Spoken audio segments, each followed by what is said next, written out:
أعوذ بالله من الشيطان الرجيم. بسم الله الرحمن الرحيم. إن الحمد لله نحمده ونستعينه ونستغفره ونعوذ بالله من شرور أنفسنا وسيئات أعمالنا. من يهده الله فلا مضل له ومن يضلل فلا هادي له، وأشهد أن لا إله إلا الله وحده لا شريك له، وأشهد أن محمدا عبده ورسوله صلى الله عليه وآله وسلم تسليما كثيرا. أما بعد، د سرور کائنات صلی الله علیه و آله وسلم ژوند. محترم ورونو، زموږ کیسه دې ځای ته رارسېدلې وه چې د قریشو مشران او سرداران د دوهم وار دپاره و ابو طالب ته ورغله او ورته ویل یې: یا ابا طالب، ته په موږ کې مشر د شرف او مقام خاوند یې.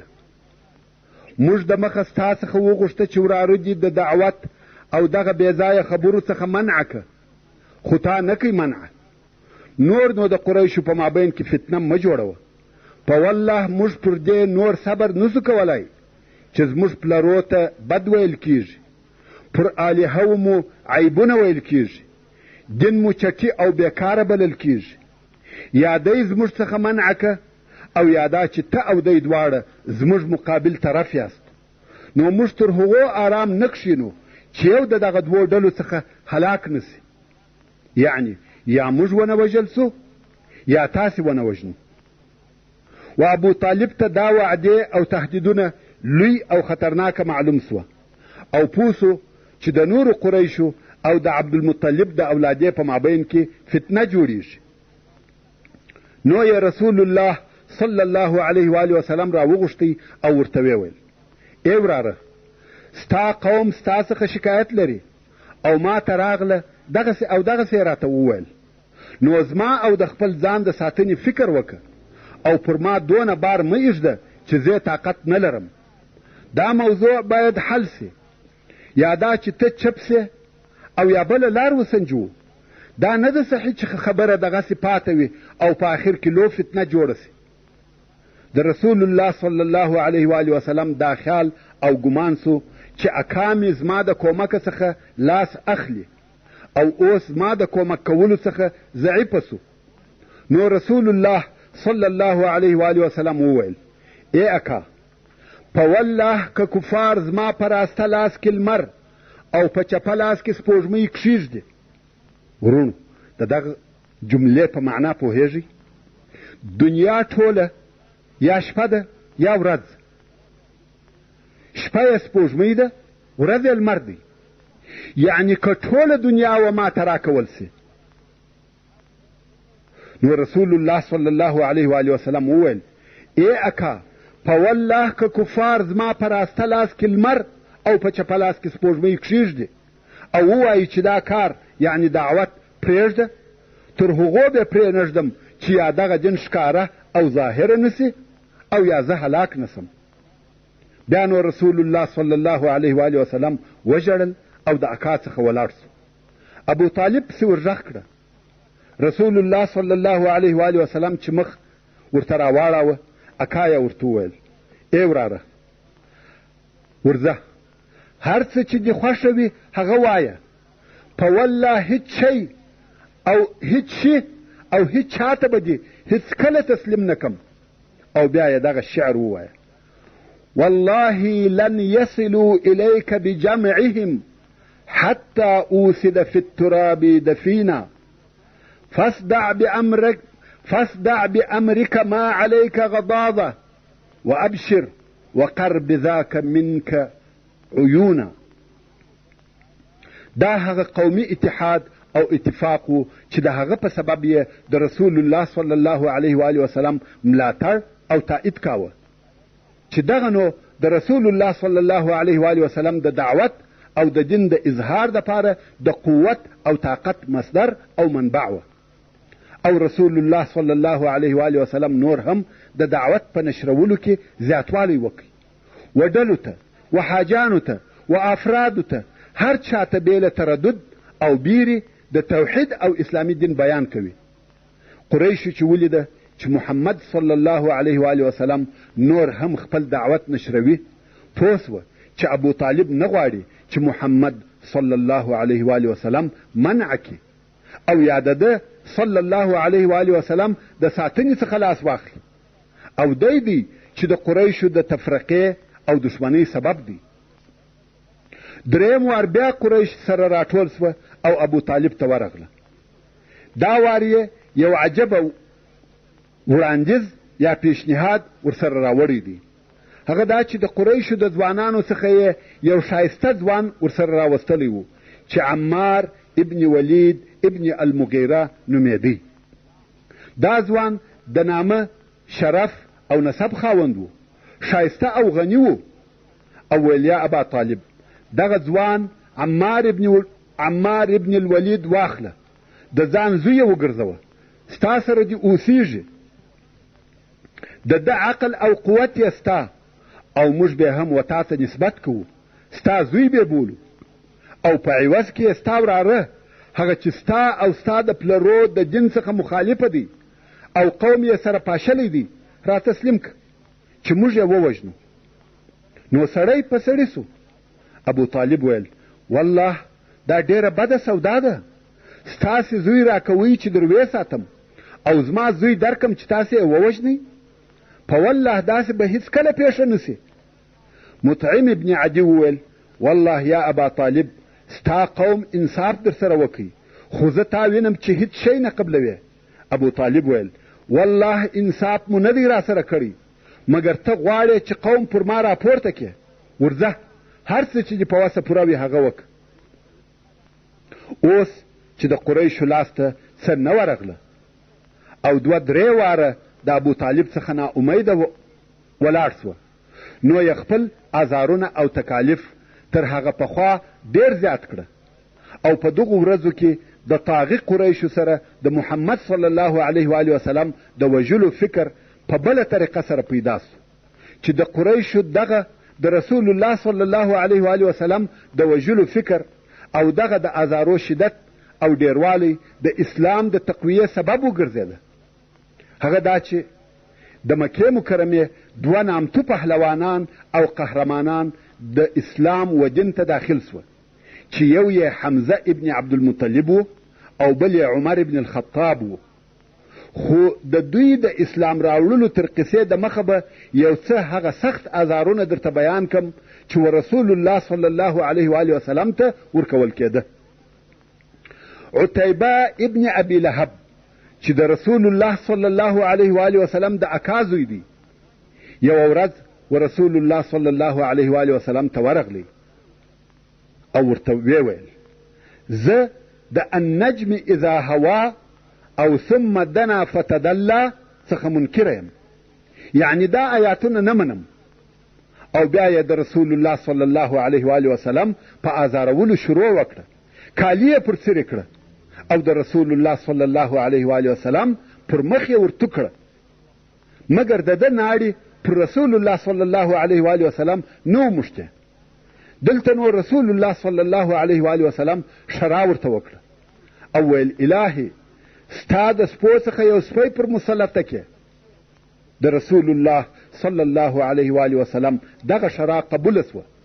یو وخت دغه عتیبه د قریشو د څو نفرو سره و شام ته په سفر تللی و او هلته یې په یوه ځای کې واړول چې و هغه ځای ته الزرقاء ویل کیږي. د شپې یو زمری پر راغلی. عتیبه نارې کړه ویل ما لره دې ویل وي په والله دغه زمری ما خوري، لکه څرنګه چې محمد صلی الله علیه و آله وسلم ما ته شرا کړې ده او زه محمد صلی الله علیه و آله وسلم په داسې حال کې ووژلم چې دی په مکه کې دی او زه په شام کې یم. زمری ورنږدې سو او د ټولو خلقو د مابین څخه پر دغه عتبه حمله وکړه او سرسیر یې کړي. او د دغه قاتلانه اعمالو څخه یو هم هغه دی چې رسول الله صلی الله علیه و آله وسلم په حرم شریف کې لمونځ کاوه. د سجدې په وخت کې عقبه ابن ابي معیط کافر د ده صلی الله علیه و آله وسلم پر مبارکه غاړه پښه کښېښول او تر دونه وخته یې کښېږده چې قریبه وه د رسول الله صلی الله علیه و وسلم نفس وخیږي.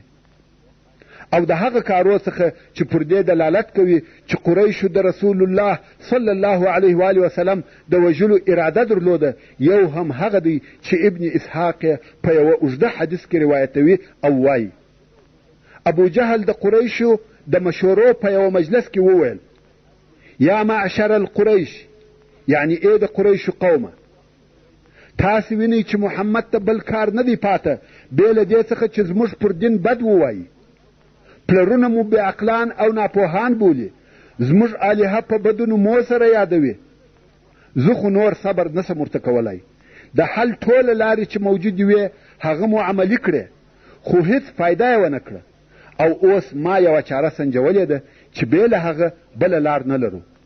قریش ویل هغه چاره څه شي ده؟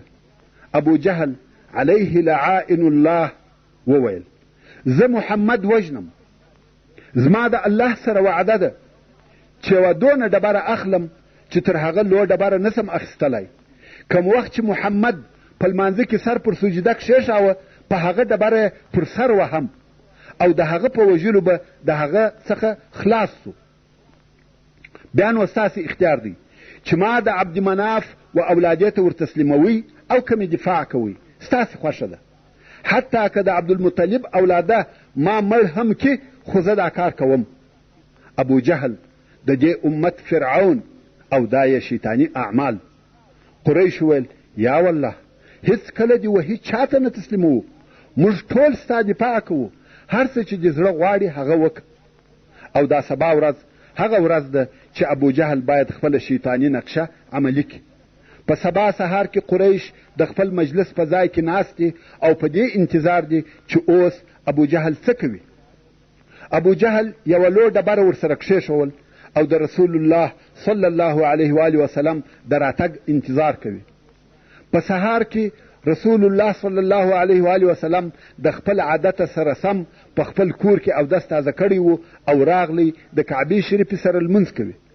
او د رسول الله صلی الله علیه و وسلم دا عادت و چې ډېره اوږده سجده به کول. کم وخت چې رسول الله صلی الله علیه و وسلم و خپل رب ته سر پر سجده کښېښاوه ابو جهل هغه خپله ډبره واخیسته او د رسول الله صلی الله علیه و وسلم پر طرف وررهي سو. کم وخت چې رسول الله صلی الله علیه و وسلم ته ورنږدې سو ډبره یې وغورځول و قریشو ته ورځغلي. د بیرې د مخ رنګ او بڼه بل قسم اوښتېده. قریش د ده مخ ته ور ولاړ سوه ویل څه درته پیښه سوه یا ابوالحکم؟ ده ویل ایا تاسې ونه لیدئ؟ قریش ویل څه شي مو ونه لیدئ؟ ابو جهل وایي هغه چې ما ولیدئ تاسې نه ولیدئ؟ قریش وایي څه شي دې ولیده؟ حال ووایه. ابو جهل ویل ومې لیده چې ځوان او غټ قوي او مست اوښ زما پر طرف را رهي دی خوله یې خلاصه کړې ده غواړي چې پر ما حمله وکړي. قریش ویل ته پرتې وایه موږ هیڅ شی ونه لیدی. ده ویل قریبه وه چې ما مړ کړي او تاسې ونه لیدئ. دا د ابو جهل د هغه خبیثې نقشې څخه د رسول الله صلی الله علیه و وسلم د نجات او خلاصېدو دپاره الهي معجزه وه. ورونو دلته به دا یوه خبره لا هم وکم قریشو نه واره د رسول الله صلی الله علیه و وسلم د وژلو تبتیه او نقشه جوړه کړې ده خو په نه سره واره کې ناکامه سوي دي.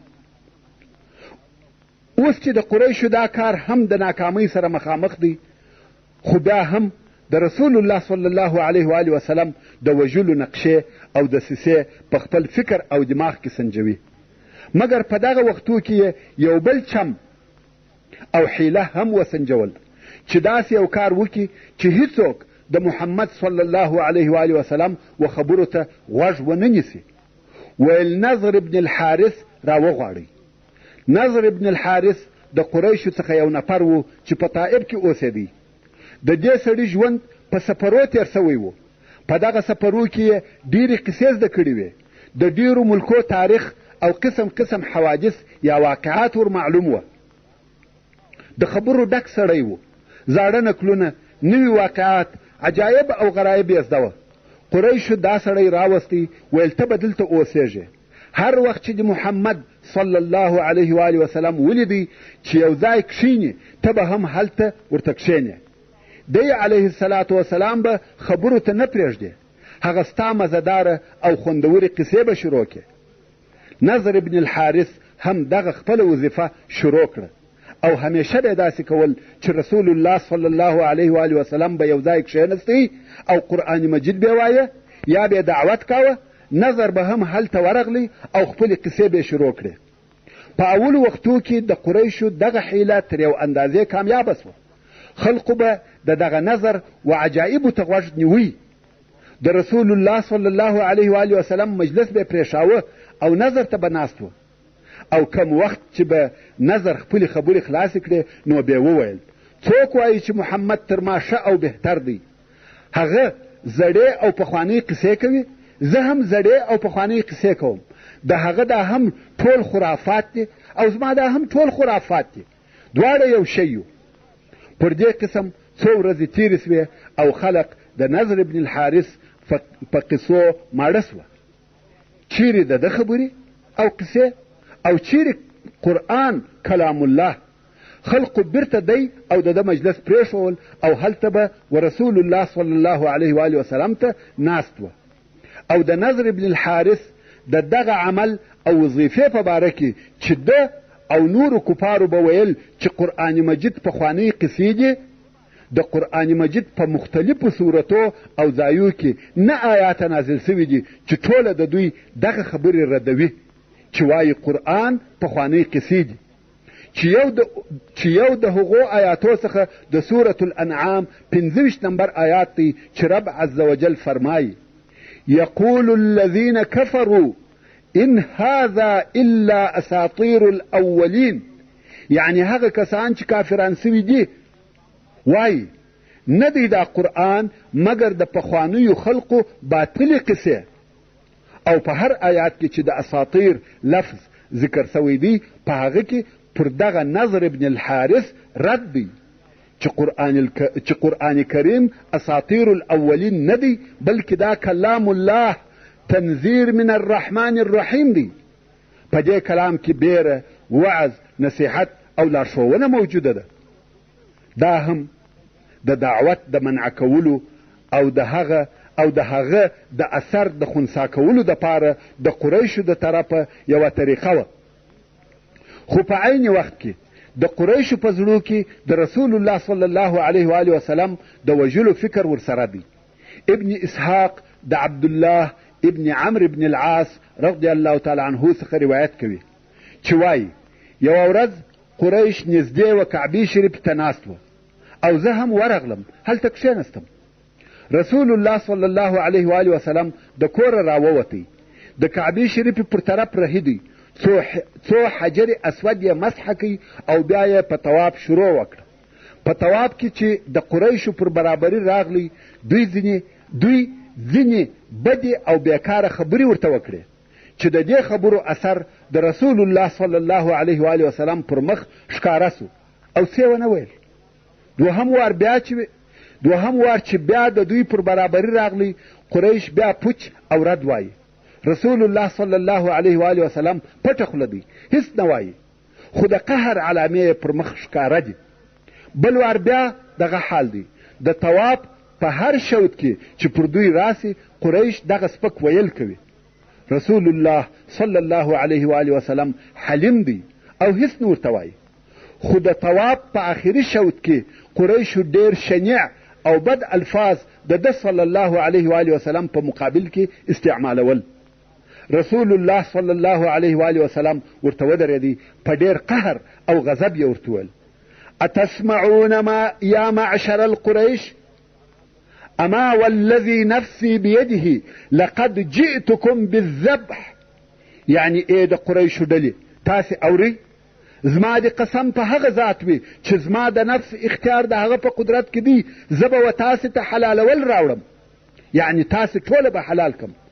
قریش د دغه لهجې او د دې الفاظو په اورېدلو وارخطا او په بیره کې سوه. ټوله چپ او پر خپلو ځایو ناست دي.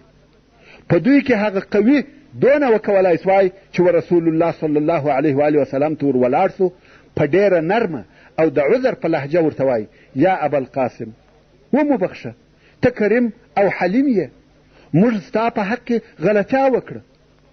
نور هم عذرونه وایي. دا ټوله د رسول الله صلی الله علیه و وسلم د لهجې او خبرې د بیرې څخه. رسول الله صلی الله علیه و وسلم رهیسو او دوی یې پرېښول. قریش چې بیرته پر خپلو ځایو کښېنستل اوس ځانونه ملامتوي. یو د بل سره وایي دا مو څه وکړه؟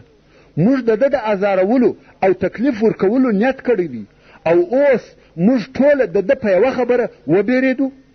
دا څه راوسوه؟ ژر مو بیا بخښنه ځینې وغوښته او زارۍ مو ورته کولې. هغه هم د ده په یوه خبره. قصد یې وکړي چې سبا به ډېر ازاروو. دوهمه ورځ بیا قریش کعبې شریفې ته نږدې ناست دي. رسول الله صلی الله علیه و وسلم راغلی غواړي چې طواف وکړي. قریش ټول په یوه وار ورته راولاړ سو او پر راوګرځېدل. دا یوې خواته کشوي هغه بلې خواته کشوي. یو سک ورکوي یو چپلاخه او ورته وایي ته موږ په حلالولو بیروې او موږ حلالوې. د هره طرفه پر رسول الله صلی الله علیه و وسلم د چپلاخو او سکانو باران دی. رسول الله صلی الله علیه و وسلم د دوی په مابین کې ورک دی. د کومې خوا دفاع وکړي؟ کار یې د قدرت وتلی دی او نور هم پر رسول الله صلی الله علیه و وسلم وهل زیاتیږي. حضرت فاطمه رضی الله تعالی عنها راغله او دا حال یې ولیدی. غواړي چې په چغارو او بغارو خپل پلار خلاص کړي خو په وسه یې نسوه پوره. نو یې د ابوبکر صدیق رضی الله تعالی عنه د کور و طرف ته ور وځغستل او هغه خبر کړي. هغه هم په ځغستا راغلی او د خلقو په مابین ورننوتی. یو طرف او بل طرف ته خلق پورې وهي. څو ځان یې ورسول الله صلی الله علیه و وسلم ته ورورساوه او رسول الله صلی الله علیه و وسلم یې د قریشو د مابین څخه راویستی. ابوبکر صدیق رضی الله تعالی عنه ژاړي او وایي تاسې پر دغه سړی وژنئ چې وایي زما رب الله دی، بس دغه ګناه ده. او رسول الله صلی الله علیه و وسلم یې د دغه مابین څخه راویستی. دا هغه درد هغه تکلیف او عذاب دی چې رسول الله صلی الله علیه و وسلم ته د خپل قوم څخه ورسېدی. امام بخاري د عروه ابن زبیر رضی الله تعالی عنه څخه روایت کوي چې وایي د عبدالله ابن عمرو ابن العاص رضی الله تعالی عنه څخه مې پوښتنه وکړه چې په هغه ټولو سخت عذاب مې خبر که چې مشرکانو و رسول الله صلی الله علیه و وسلم ته ورکړی دی. عبدالله ابن عمرو رضی الله تعالی عنه وویل چې رسول الله صلی الله علیه و وسلم د کعبې شریفې په حجر یا حتم کې لمونځ کاوه چې عقبه ابن ابي معیط راغلی او خپل کالی د رسول الله صلی الله علیه و وسلم په غاړه کې ورواچاوه او ډېر شدید یې خفه کړي تر څو چې ابوبکر صدیق رضی الله تعالی عنه راغلی او عقبه یې تر اوږو ونیوی او ځینې کش یې کړي او ویل تاسې پر دغه سړی وژنئ چې وایي زما رب الله دی. او په حدیث شریف کې او په هغه حدیث کې چې د ابوبکر صدیق رضی الله تعالی عنه لور اسماء رضی الله تعالی عنها یې روایتوي وایي ابوبکر صدیق رضی الله تعالی عنه ته ورنارې سوه چې هله ملګري ته دې ځان ورورسوه. وایي ابوبکر زموږ څخه ووتی او ده 4 کوسۍ درلودې. د وریښتانو څخه یې کوسۍ جوړې کړې وې چې د کوره څخه ووتی. دغه یې ویل آیا تاسې یو سړی پر دغه وژنئ چې وایي زما رب الله دی؟ هلته چې ورورسېدی مشرکانو رسول الله صلی الله علیه و وسلم پرېښاوه پر ابوبکر رضی الله تعالی عنه یې راواچول. اسماء رضی الله تعالی عنها وایي کوم وخت چې ابوبکر بیرته راغلی کوسۍ ته چې به مو لاس وروړئ هغه به زموږ په لاسو کې راغلی، یعنې ټوله یې ورشکولې وې. خیر تر دې وروسته پر رسول الله صلی الله علیه و وسلم نور هم ازارونه زیاتېده او قریش پر دلاوره سوه. جرأت یې پیدا کړي. رسول الله صلی الله علیه و وسلم حلیم و. د بد ویلو او ښکنځلو جواب یې چاته نه ورکاوه او تر پټه خوله یې زیات نور څه هم نسوای کولی. تحمل کوي. او هغه آیات شریف خو مو د مخه درته بیان کوي چې رب عز وجل ورته وفرمایل ولربک فاصبر او خپل رب ته دې صبر کوه. رسول الله صلی الله علیه و وسلم هم په صبر دی او قریش هر ورځ آزار ورکوي او په آزار ورکولو کې ورځ په ورځ زیاتوب کوي. وصلى الله تعالى على خير خلقه محمد وآله وأصحابه وأهل بيته أجمعين. والسلام عليكم ورحمة الله وبركاته.